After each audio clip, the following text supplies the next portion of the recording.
Good morning students, welcome you to all. और आज के सेशन में हम लोग यहाँ पर फूड प्रिजर्वेशन टेक्निक्स जो कि हमने कल पढ़ा था, खाद्य परिरक्षण प्रणालियाँ और उसके कितने प्रकार होते हैं, उससे रिलेटेड क्विज करने वाले हैं। और जैसा कि आप सभी स्क्रीन पर देख पा रहे हैं, यदि आप बाल विकास व शिक्षा शास्त्र के 2000 क्वेश्चन की सीरीज़ को खरीदना चाहते हैं तो आप हमसे संपर्क कर सकते हैं। हमारा नंबर है 8770803840। इस पर जाकर आप हमसे व्हाट्सएप के थ्रू कांटेक्ट कर सकते हैं और बाल विकास व शिक्षा शास्त्र की 2000 क्वेश्चन की सीरीज़ को आप बाय कर सकते हैं। इसके अंदर आपके 2 मॉक टेस्ट रहेंगे, साइकोलॉजी के नोट्स रहेंगे और साथ ही आपका जो ग्लोसरी रहता है वो इसके अंदर इंक्लूड है। और आपका जो बाल विकास है उसके मॉक टेस्ट भी इसके अंदर रहेंगे। साथ ही इसी तरीके से यदि आप ईवीएस की सीरीज़ को भी खरीदना चाहते हैं, यानी पर्यावरण अध्ययन की जो नोट्स हैं उनको बाय करना चाहते हैं, जिसके अंदर आपके 20 मॉक टेस्ट रहेंगे, तो आप उसे खरीद सकते हैं। और अब आपके हर दिन जो है ईवीएस के मॉक टेस्ट भी रहेंगे, तो कंप्लीट सीरीज़ जो हमारे द्वारा आपको प्रोवाइड की जा रही है उसके आपके टेस्ट भी होते रहेंगे, ताकि आपकी एक कंप्लीट प्रिपरेशन वहाँ पर हो जाए। चलिए सेशन को हम लोग यहाँ पर स्टार्ट करते हैं। आज के सेशन में हम लोग कुछ क्विज करेंगे, उससे पहले थोड़ा सा थ्योरी हम लोग यहाँ पर पढ़ेंगे। देखो, खाद्य पदार्थों के वर्ग यानी कि उनकी कैटेगरी की बात करें तो ये 3 प्रकार के होते हैं। ठीक है, एक तो विकारी खाद्य पदार्थ होता है, एक अर्ध विकारी खाद्य पदार्थ होते हैं और तीसरे होते हैं अविकारी खाद्य पदार्थ। तो देखो, विकारी खाद्य पदार्थ किन्हें बोलते हैं? ये वो पदार्थ होते हैं जो 1 से 2 दिन में खराब हो जाते हैं। अब आपको पता है कि 1 से 2 दिन में हमारा दूध, दही, मछली और मांस जो है ये ज़्यादा दिन तक नहीं टिकते हैं, तो ये विकार्य खाद्य पदार्थ के अंदर आते हैं। अर्धविकार्य खाद्य पदार्थों की बात करें, जो कि 1-2 सप्ताह तक ठीक-ठाक कंडीशन में रहते हैं, जैसे फल और सब्जियाँ, 1 या 2 सप्ताह तक हम लोग इन्हें सुरक्षित करके रख सकते हैं। रूपांतरित तने वाली फसलें जैसे प्याज और आलू को ज़्यादा से ज़्यादा हम 2 से 4 सप्ताह तक खराब नहीं होने देते हैं। जैसे आलू वगैरह को हम लोग 1 महीना तक स्टोर करके रख सकते हैं। अविकार्य खाद्य पदार्थ जो सामान्यतः 1 वर्ष तक खराब नहीं होते हैं, जैसे अनाज में चावल, गेहूँ, दालें, तिलहन द दालें जो हो गई, ये सारे हमारे किसके अंदर आते हैं?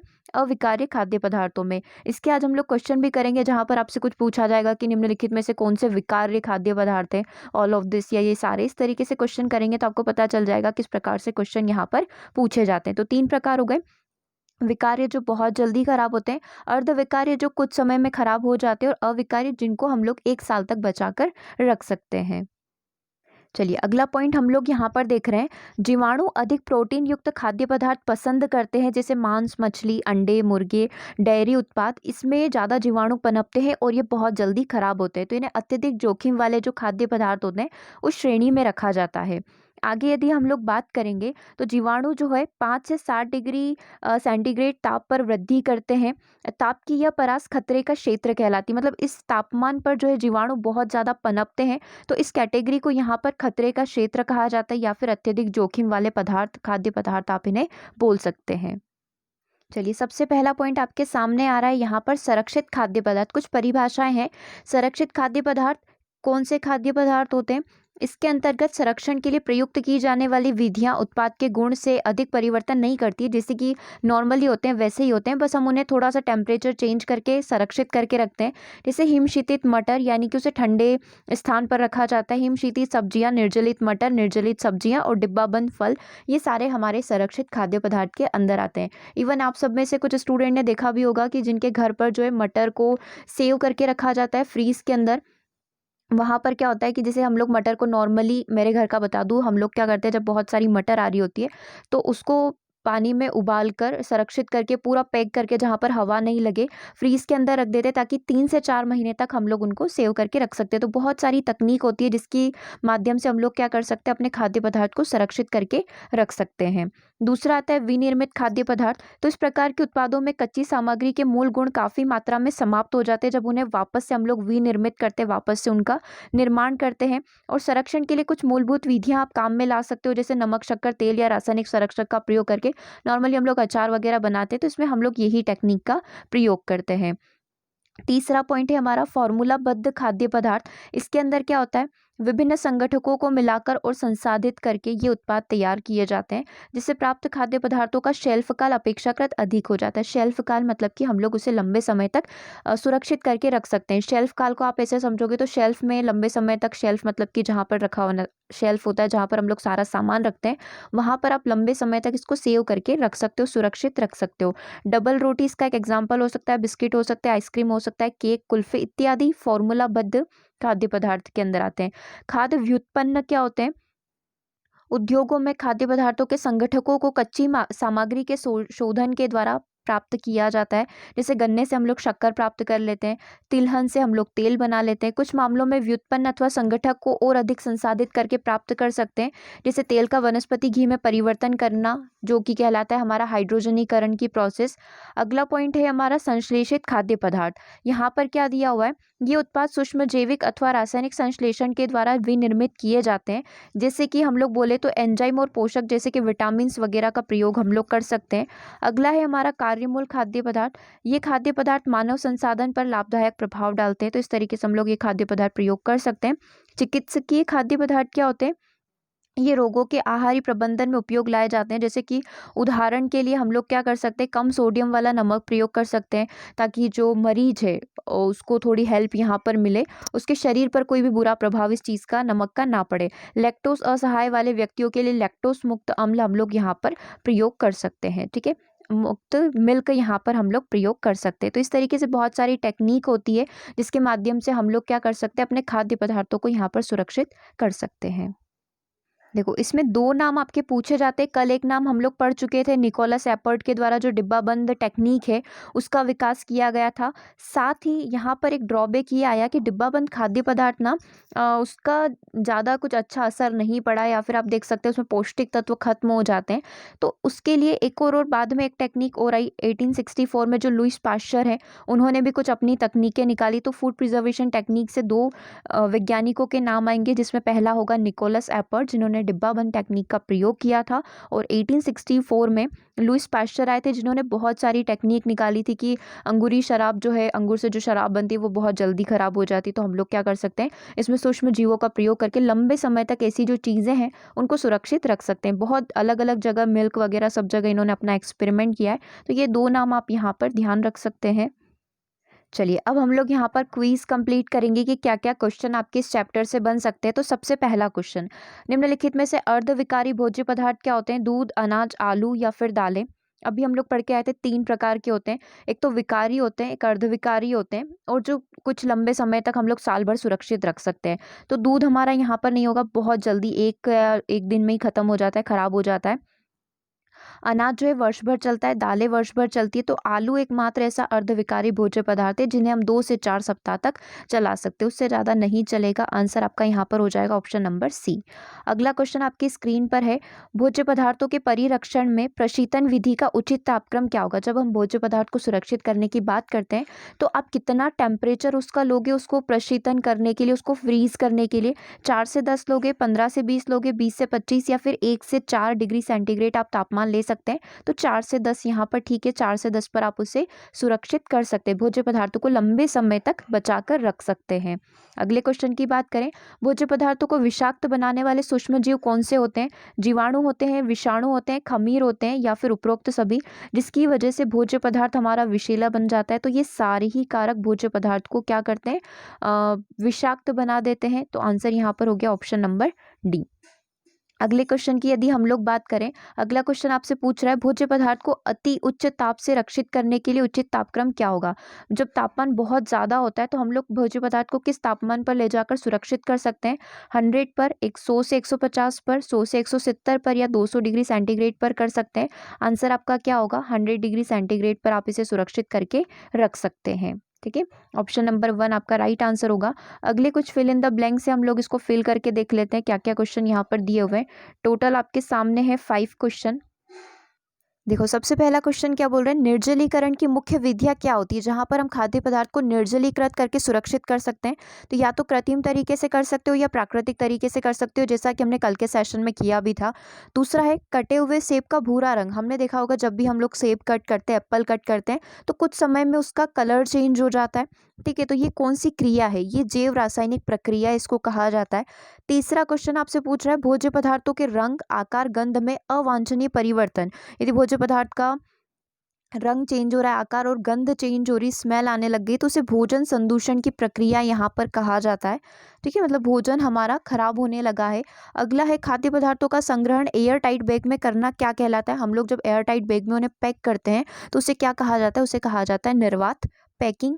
अगला है, मांस को वसा की परत से सीलबंद करने की वसा की परत से उसको सीलबंद किया जाता है तो उसे क्या कहा जाता है, उसे पॉटिंग की प्रोसेस यहाँ पर कहा जाता है। ये आप यहाँ पर ध्यान रख सकते हो। वैसे आपके सामने एग्जाम में 4 ऑप्शन रहेंगे तो आप आसानी से उसे टिक कर सकते हो। इसे पॉटिंग की प्रोसेस कहा जाता है जहाँ पर वसा के माध्यम से मांस को कुछ लंबे समय तक सुरक्षित करने की तैयारी की जाती है। एक बार और मैं सारे आंसर्स रिपीट कर देती हूँ। निर्जलीकरण की मुख्य विधियाँ कृत्रिम और प्राकृतिक होती है। कटे हुए सेब का भूरा रंग जैव रासायनिक परिवर्तन के द्वारा होता है। यदि भोजन का कलर चेंज हो रहा है, इस प्रकार से कुछ भी चेंज उसके अंदर हो रहा है तो उसे भोजन संदूषण की प्रोसेस बोला जाता है। खाद्य पदार्थों का संग्रहण एयर टाइट बैग में करना निर्वात पैकिंग करना कहलाता है। या अगला क्वेश्चन है, मांस को वसा की परत से सीलबंद करने की प्रक्रिया जो है पॉटिंग की प्रोसेस यहाँ पर कहलाती है। चलिए कुछ परिभाषाएं, 3 परिभाषाएं हम लोग कंप्लीट करेंगे, उसके बाद वापस से हम लोग अपनी क्विज को स्टार्ट करेंगे। सबसे पहले आपसे पूछा हुआ है ब्लांचिंग की प्रोसेस यहाँ पर क्या कहलाती है, तो फलों एवं सब्जियों को संरक्षित करने से पूर्व हम लोग उन्हें क्या करते हैं, 100 डिग्री सेंटीग्रेड तापक्रम पर उसको 1 से 3 मिनट तक उबाला जाता है। जैसे कि हम लोग ने डिस्कस भी किया था इसको कि हम लोग क्या करते हैं, इसे पहले से एक बार उबाल कर रख देते हैं डिब्बा पैक पदार्थ के अंदर। डिब्बा पैक जो हमारे कंटेनर्स होते हैं उसके अंदर हम लोग इन्हें पकाकर गर्म कर देते और एकदम से उसको ठंडा कर देते, तो उसी प्रोसेस को ब्लांचिंग की प्रोसेस यहाँ पर बोला जाता है। देखो ऑस्मोसिस प्रोसेस क्या होती है, यानी कि रसाकर्षण की टेक्निक क्या होती है। भोज्य पदार्थों में पर्याप्त नमक मिलाने से नमक भोज्य पदार्थों में उपस्थित नमी को अपने अंदर बांध लेता है। मतलब जितनी भी नमी होती है वो उसको सोख लेगा। उसको सोखने से क्या होगा, क्योंकि नमी रहेगी तो सूक्ष्म जीवाणु पनपेंगे, तो नमी नहीं रहेगी तो सूक्ष्म जीवाणु नहीं उनका जन्म वहाँ पर हो पाएगा। तो जीवाणुओं के कोषों में विद्यमान तरल पदार्थों की सांद्रता के बराबर यानी कि भोजन के बराबर बनाने के लिए जीवाणुओं के कोषों में उपस्थित तरल पदार्थ बाहर आ जाते हैं। मतलब जितना भी तरल पदार्थ प्रेजेंट रहता है वो बाहर आ जाता है क्योंकि नमक उसको खींच लेता है। तो यही प्रोसेस यहाँ पर ऑस्मोसिस नाम इसको दिया गया है। ठीक है, चलिए अब क्वेश्चन हम लोग करेंगे, भोजन को कौन कौन सी चीज़ें खराब कर देती है, जीवाणु, फफूंद, विषाणु या फिर ये सभी। अभी हमने क्वेश्चन सॉल्व किया था इस तरीके का। ये सारी ही चीज़ें क्या करती है, भोजन को यहाँ पर खराब कर देती है। दूसरा है विकारी भोज्य पदार्थ कौन से होते हैं जो बहुत जल्दी खराब हो जाते हैं। दूध, दही, मांस, मछली या फिर ऑप्शन डी है आपके पास ऑल ऑफ दिस। तो ये सारे ही हमारे विकारी पदार्थ के अंदर आते हैं। विकारी भोज्य पदार्थ हमने देख ही लिया है। वे भोज्य पदार्थ जो बहुत जल्दी खराब हो जाते हैं, सामान्य तापमान पर भी खराब हो जाते हैं, उन्हें हम लोग भोज्य पदार्थ कहते हैं और इनमें पानी की मात्रा बहुत ज़्यादा होती है। अविकारी भोज्य पदार्थ क्या होते हैं, जो काफ़ी लंबे समय तक चलते हैं, खराब नहीं होते, 1 साल तक आप सेव करके रख सकते हो। चावल, मक्का, दालें, ऑप्शन डी है आपका ये सभी। तो ये सारे ही हमारे किसके अंदर आते हैं, ये सारे ही पदार्थ हमारे अविकारी भोज्य पदार्थ के अंदर आते हैं। एक विकारी होता है, एक अर्धविकारी होता है और एक होता है हमारा अविकारी। ठीक है, चलिए अगला क्वेश्चन है, भोजन के संवहन खराब होने के लिए उत्तरदायी कारक क्या क्या हो सकते हैं। जीवाणु हो सकते हैं, बीजाणु हो सकते हैं, एंजाइम्स हो सकते हैं या फिर दूषक होते हैं। तो भोजन खुद से खराब हो रहा है तो उसके पीछे सबसे बड़ा कारण है कि उसमें जीवाणु उत्पन्न हो चुके हैं। तो आंसर आपका यहाँ पर हो जाएगा ऑप्शन नंबर 1। अगला क्वेश्चन है, खराब भोजन कैसे होता है, भोजन खराब होने के क्या क्या देख सकते हो, क्या क्या सिम्टम्स हो सकते हैं। स्वाद रहित होगा, महक छोड़ देता है, पौष्टिकता खो देता है या फिर ये सभी। तो खराब भोजन स्वाद रहित हो जाता है, महक यानी कि एक तरीके से आप स्मेल बोल सकते हो, पौष्टिकता खो देगा, डेफिनेटली खो देगा। तो आंसर आपका ये हो जाएगा यहाँ पर ऑप्शन नंबर डी, ये सभी। चलो अब यहाँ पर कुछ क्वेश्चन हम लोग कर लेते हैं। सबसे पहला क्वेश्चन आपकी स्क्रीन पर है, शरीर को हष्ट-पुष्ट बनाए रखने के लिए हमें क्या करना चाहिए, संतुलित भोजन का सेवन करना चाहिए। ठीक है, जब हमने योग व व्यायाम पढ़ा था तब इस तरीके के क्वेश्चन भी किए थे। दूसरा है, भोजन को लंबे समय तक सुरक्षित रखने की प्रक्रिया, जो हमारे चैप्टर का नाम है फूड प्रिजर्वेशन टेक्निक, खाद्य परिरक्षण तकनीक यहाँ पर कहलाती है। अगला है, फलों एवं सब्जियों में उपस्थित क्या चीज़ें हैं जो इसे बहुत जल्दी सड़ा देती है। तो फलों एवं सब्जियों में उपस्थित जो जीवाणु होते हैं वो इसको जल्दी सड़ा देते हैं। कोई भी जीवाणु या कोई भी ऐसे तत्व जो भोजन को खराब कर सकते हैं वो भोजन को जल्दी ही यहाँ पर सड़ा देंगे। अगला हम लोग यदि बात करें, व्यावसायिक व घरेलू रूप से सबसे अधिक प्रयोग की जाने वाली प्रक्रिया कौन सी है। तो हम लोग नॉर्मली प्रशीतन टेक्निक का प्रयोग करते हैं, जिसकी वजह से हम लोग क्या करते हैं, अपने भोजन को या जो भी खाद्य पदार्थ है उसको कुछ समय तक सुरक्षित करके रख सकते हैं। अगला क्वेश्चन आपकी स्क्रीन पर है, भोज्य पदार्थों को खाली स्थान द्वारा या फिर किसके द्वारा परिरक्षित कर सकते हैं। तो धूप के द्वारा कर सकते हैं, सोलर ड्रायर के द्वारा, बहुत सारी टेक्निक है जिसके द्वारा हम लोग भोज्य पदार्थों को लंबे समय तक सुरक्षित करके रख सकते हैं। चलिए अगले क्वेश्चन की हम लोग यहाँ पर बात करेंगे। अगला क्वेश्चन आपसे पूछ रहा है, इस तरीके से मैच दी कॉलम है, इधर से आपको यहाँ पर मैच करना है। जैव रासायनिक परिवर्तन किसके अंदर देखने को मिलता है, निर्जलीकरण की प्रोसेस, प्रशीतन की टेक्निक, नमक चीनी परिरक्षण टेक्निक और नॉर्मल परिरक्षक, इनमें से कौन सा होगा। तो देखिए आंसर क्या लग रहा है, जैव रासायनिक परिवर्तन किसकी वजह से होते हैं, जैविक उत्प्रेरक की वजह से होते हैं। ठीक है, और निर्जलीकरण की टेक्निक कहाँ पर की जाती है, निर्जलीकृत करना, सोलर ड्रायर के माध्यम से हम लोग निर्जलीकृत कर सकते हैं। प्रशीतन टेक्निक कहाँ पर होती है, रेफ्रिजरेटर में, जहाँ पर हम लोग चीज़ों को एक ठंडा टेम्परेचर देते हैं जिसकी वजह से वो खराब ना हो। नमक और चीनी परिरक्षण की हम लोग बात करें तो नमक और चीनी परिरक्षण हम लोग रसाकर्षण ऑस्मोसिस प्रोसेस के अंदर करते हैं, जो कि अभी हमने पढ़ा, जिसमें हम लोग नमक मिलाकर या फिर क्रिस्टलाइजेशन शुगर क्रिस्टलाइजेशन करके भी हम लोग खाद्य पदार्थ को लंबे समय तक सुरक्षित करके रख सकते हैं। परिरक्षक क्या होगा यहाँ पर, किसको हम लोग लंबे समय तक प्रिजर्व करके रख सकते हैं, परिरक्षित कर सकते हैं, तो अचार को हम लोग यहाँ पर लंबे समय तक परिरक्षित करके रख सकते हैं। ठीक है, एक बार और आप देख लीजिए, जैव रासायनिक परिवर्तन आपको कहाँ पर देखने को मिलेंगे, जैविक उत्प्रेरक में, तो इसका आंसर यहाँ पर क्या हो जाएगा, डी।